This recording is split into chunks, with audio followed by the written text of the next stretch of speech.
जय श्री सीताराम। हर हर महादेव। आइए आगे आंवला एकादशी है।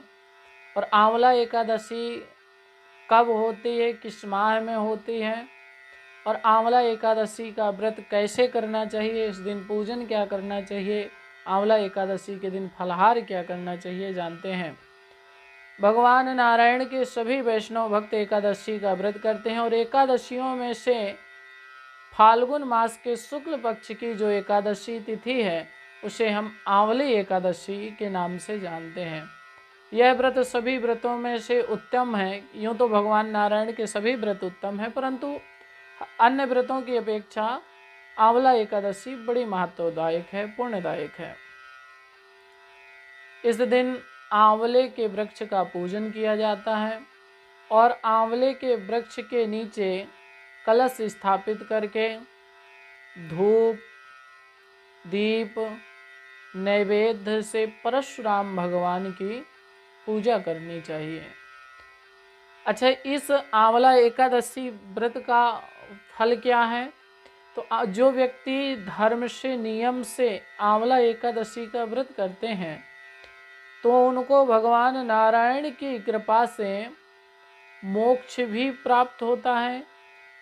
और जो व्यक्ति धन की कामना से व्रत करते हैं कि भगवान मेरे पास धन नहीं है, धन हो जाए, और नियम पूर्ण संयम पूर्वक इस व्रत को करते हैं तो उसको धन की भी प्राप्ति होती है नारायण की कृपा से। और जो व्यक्ति वैभव ख्याति प्राप्त हो, मतलब संसार में नाम हो जाए, तो भगवान नारायण की कृपा से आंवला एकादशी व्रत करने से संसार में ख्याति प्राप्त हो जाती है। जिसके पुत्र ना हो, बहुत लोग परेशान होते हैं कि हाय क्या करें, इतना पूजा किया, इतना पाठ किया। तो भगवान नारायण कहते हैं कि जिसको पुत्र ना हो तो आंवला एकादशी का व्रत करने से भगवान नारायण प्रसन्न होते हैं और भक्त की सभी मनोकामनाओं को पूर्ण करते हैं, तो पुत्र भी प्राप्त होता है। और प्रत्येक व्रत भगवान नारायण के बड़े ही पुण्यशाली हैं। यूँ तो साल में 26 एकादशी होती हैं, तो भगवान की बड़ी कृपा है। आंवला एकादशी के दिन आंवला के वृक्ष के नीचे कलश स्थापित करके विधिवत भगवान नारायण का ध्यान करके, स्नान ध्यान करके, चंदन लगा करके और भगवान का पूजन करें। परंतु इसी वेदी में भगवान श्री परशुराम जी का पूजन करना चाहिए, क्योंकि परशुराम जी भी भगवान नारायण के ही अवतार हैं, ब्रह्म के अवतार हैं। इसीलिए इस दिन भगवान परशुराम जी की विधि विधान से पूजन करें। अच्छा, एकादशी व्रत कोई भी रह सकता है, माताएं, बहनें, भाई और बुजुर्ग हों या बालक हों, कोई भी हों और किसी भी जाति के हों, किसी भी धर्म के हों, बस नारायण के प्रिय भक्त हों, हृदय में वैष्णव भक्ति धारण करते हों, और जो वैष्णव भक्त हों वो आनंद से एकादशी का व्रत रह सकते हैं। तो आप सभी से निवेदन है, जो भगवान के वैष्णव भक्त हैं वो तो एकादशी व्रत करते ही हैं, और जो लोग नहीं करते या कामना रखते हैं कि हम भगवान को किस प्रकार से रिझाएं, किस प्रकार से मनाएं, तो और आपसे अनुरोध है कि भगवान नारायण का एकादशी का व्रत अवश्य करें।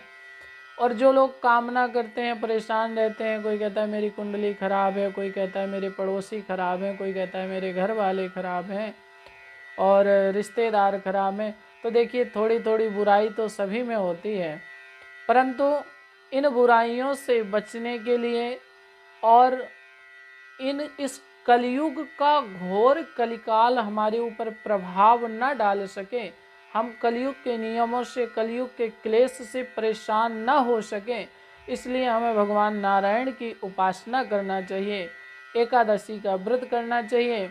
जो व्यक्ति एकादशी का व्रत करता है उसके ऊपर भगवान परम प्रसन्न रहते हैं, भगवान नारायण की परम कृपा रहती है। एकादशी के दिन जो आंवली एकादशी होती है, एकादशी के दिन आंवला का ही फलाहार करना चाहिए। अन्य किसी चीज़ का लोग तो बहुत सारे व्यंजन बनाते हैं, फलाहार की तो चर्चा ही क्या है, परंतु आंवली एकादशी का ऐसा विधान है कि आंवले का ही फलाहार करें, कुछ भी बना करके। तो भगवान बड़ी कृपा करते हैं, बड़े प्रसन्न होते हैं और सभी कामनाओं को पूर्ण करते हैं। भगवान नारायण के सभी भक्त सदैव प्रसन्न रहते हैं, मस्त रहते हैं, कभी उनको आर्थिक परिस्थिति का सामना नहीं करना पड़ता। जहाँ नारायण वहीं लक्ष्मी जी भी पहुँचते हैं। लोग लक्ष्मी लक्ष्मी पुकारते हैं, भगवान मेरे घर में धन आ जाए, धन आ जाए। तो ध्यान दीजिएगा, बिना नारायण के लक्ष्मी नहीं रहती। जब नारायण साथ में रहेंगे तब लक्ष्मी आपके घर में हमेशा के लिए निवास करेंगी, वास करेंगी। यदि लक्ष्मी को प्राप्त करना चाहते हैं, पाना चाहते हैं, तो नारायण को तो मनाना ही पड़ेगा, क्योंकि पत्नी सुयोग्य पत्नी हो, आज्ञाकारी हो, तो पति के आज्ञा के बिना कहीं जा नहीं सकती। अगर गई भी हैं तो बहुत दिनों तक दूर रह नहीं सकती। इसीलिए आप सभी लोग प्रसन्न मन से, भक्ति भाव से भगवान नारायण की एकादशी का व्रत करें और खूब 12 अक्षर मंत्र का जाप करें। ओम नमो भगवते वासुदेवाय का जाप करें, या हरे कृष्णा या राम राम का जाप करें।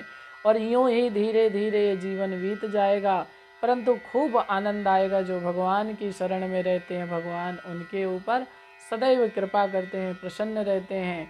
आप सभी को जय श्री सीताराम। हर हर महादेव शंभो।